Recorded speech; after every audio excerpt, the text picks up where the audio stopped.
Welcome viewers, this is Winch here. I want to introduce you to a loadout in Battlefield 4 that's working real well for me. I made it no secret I've been struggling lately playing on the PC platform, and I'm starting to see myself improve, I'm not going to say drastically, but measurably with this loadout in the support class. The M240 Bravo, which is making a reappearance here in Battlefield 4. Right here I'm scrolling through all the various equipment that we have access to in support class. Much more versatile than it was in Battlefield 3. But the M240 Bravo is a weapon that we all knew in Battlefield 3, at least you should have known. I coined it the Black Widow. It was a beast of a weapon, and a loadout in Battlefield 3 that worked good was a grip and a flash suppressor. Now it's important to note, all the footage you're about to see, I have the compensator installed on this weapon, which reduces your muzzle drift by 25% or so, but also reduces your accuracy at full auto as well. Now, interesting to note here, I was like, oh wait, I unlocked the heavy barrel. I need to try this thing out. So I want to take this quickly to the range here with the heavy barrel, just to kind of see what the recoil's like on this thing. But we all know the heavy barrel was never accessible in Battlefield 3, but now it is in Battlefield 4. You can put this on LMG weapons. So right here I'm running around with the heavy barrel here at the new test fire facility, which is pretty cool. I imagine we're going to see a lot of videos like this where loadouts are being described, reviews of weapons. You can take it to a test firing range, feel it out, various ranges here. And you can see me plinking away at these targets that are moving relatively quickly, about 95 meters away. And this loadout, as you can see here, I'm running an ACOG scope, 4x zoom scope with this weapon because I really like this weapon at long range. And I also have a laser sight on this thing for my close encounters when I'm firing from the hip. So I'm going to try future loadouts here with the heavy barrel. I'll let you know how that goes, but all the footage you're seeing right now at this moment is with the compensator installed. Now, what I am really enjoying about this weapon, again, the Black Widow is what I'm calling this weapon. How do you like that mortar strike there right in front of me? I just dropped that right in front of that guy when I was coming up out of prone. That's a remote mortar. I am going to, that will be my next video, guys, I promise. I mentioned that was going to be my next, and I decided to go forth with this weapon analysis more than anything.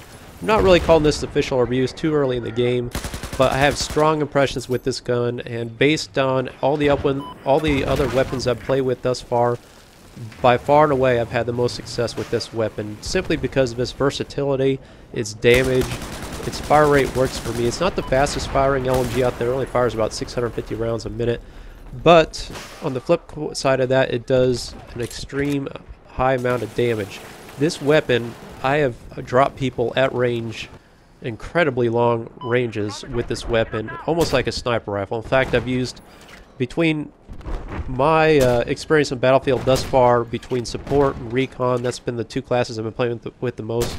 I usually run a DMR rifle like the MK11 on the recon class, which I'm trying to progress the DMR class weapons. You don't have to run it just on the recon class, but that's what I choose to do. But I find I can use this weapon, the M240 Bravo, and drop guys at range quicker than I can with a DMR rifle. It just seems to put people down so quickly, and headshots instant drop. There's just no question about it. So I can show you a range of clips here, as I do with most of my weapon analysis and introductions to weapon-specific roles. Showing you a varying range of clips with this weapon in certain circumstances, how I feel it accommodates my playstyle, and where I see its strengths, where its weaknesses are. Right off the bat, of course, your biggest weakness will be point-blank range engagements against high rate of fire weapons that are in the assault class and your PDWs.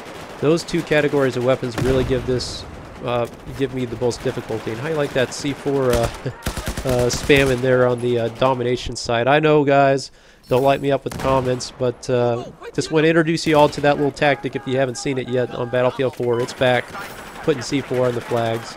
And yeah, you know, what can you do? It's the easiest way to control the objectives, but call it a dirty tactic nonetheless. It makes people think twice about just running on a flag and sitting there. They give them a moment of pause, and it times everything in this game in terms of strategy, tactics. The more time you think about doing something, the more time it takes to react.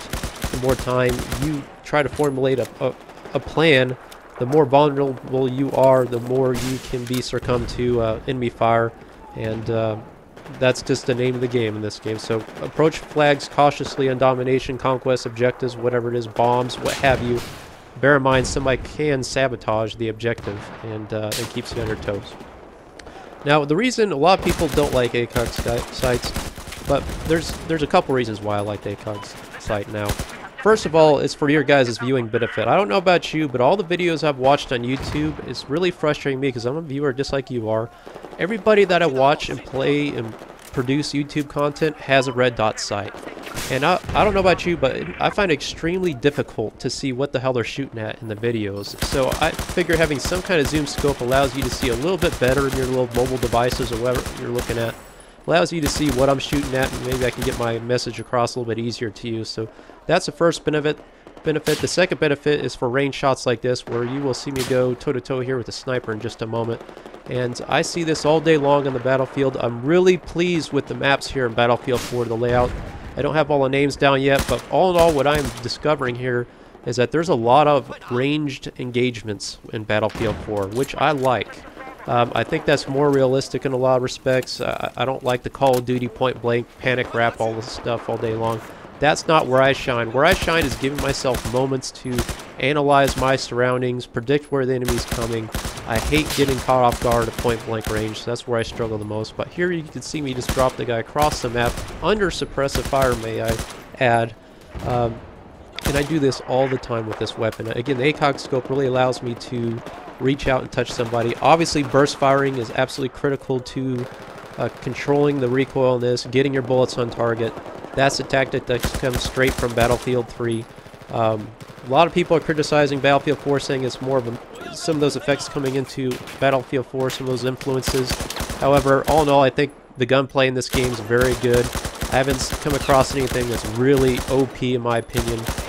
All in all, I'm pretty pleased. Although I am pretty surprised by the bolt-action sniper rifles. It seems like every time I get hit by one of those things, it's a one-shot kill every time. Which, in a lot of respects, it should be.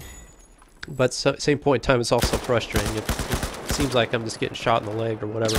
But look at me putting this team down at range. You notice I don't have a bipod on this weapon.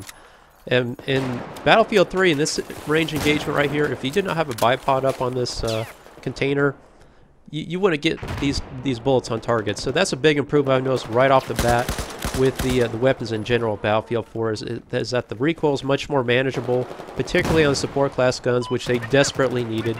The other thing I've noticed is how little suppression really affects your accuracy in this game.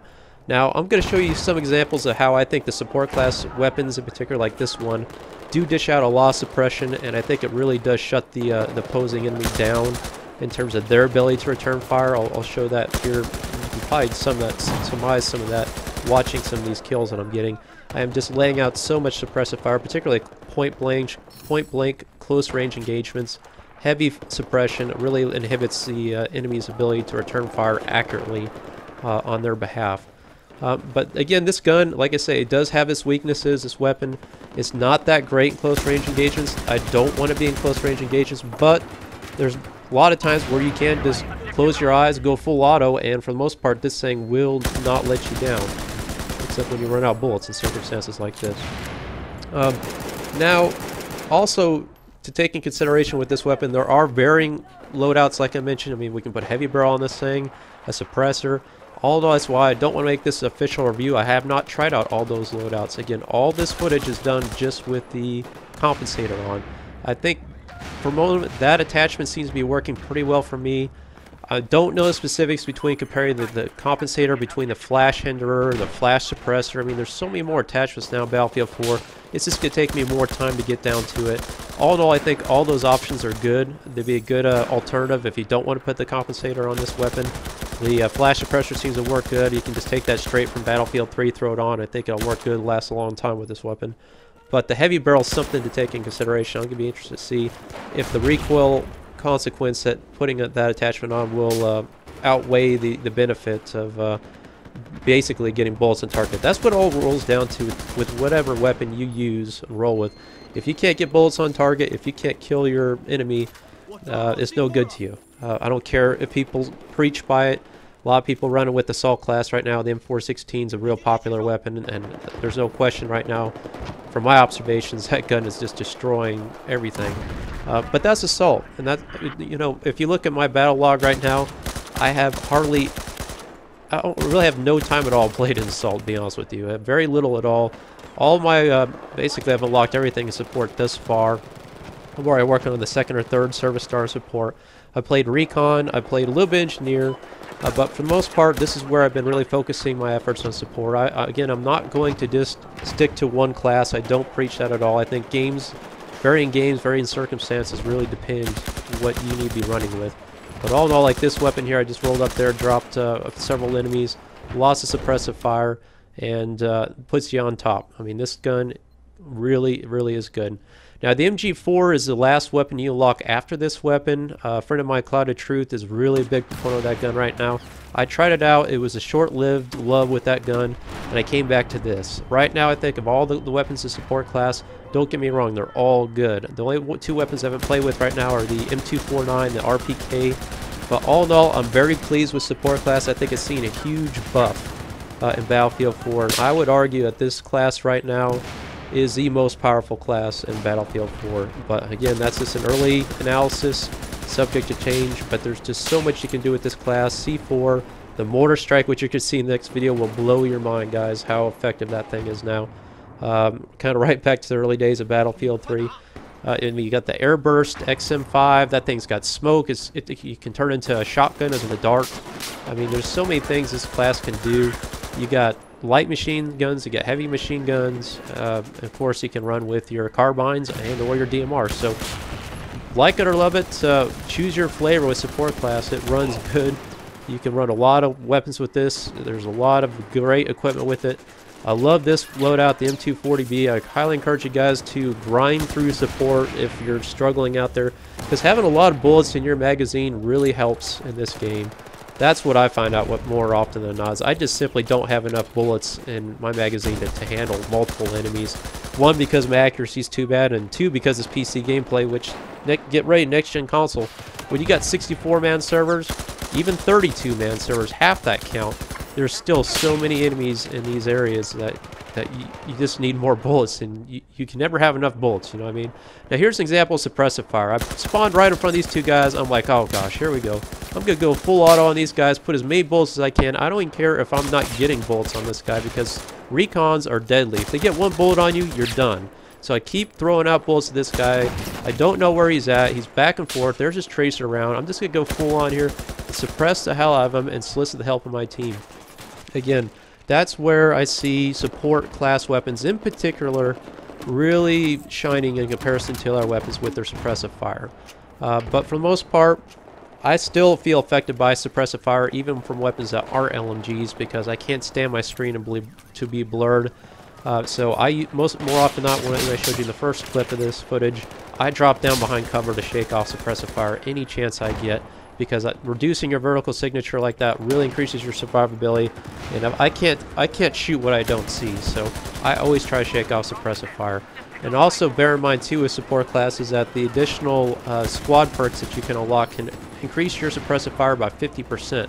That's huge in this game. If you have 50% more suppressive fire with a weapon already suppresses the hell out of you, you're really going to be an uphill battle against this weapon. I'm wrapping this up here with a quick squad deathmatch, the quickest game mode out there right now. I'm not sure exactly what's going on with this game mode. Everyone I play is this quick, but it worked out good. Check out this loadout. Please like and subscribe if you liked the video, guys, and I will have the mortar in my next video, and let me tell you, that is a treat. Thanks for watching.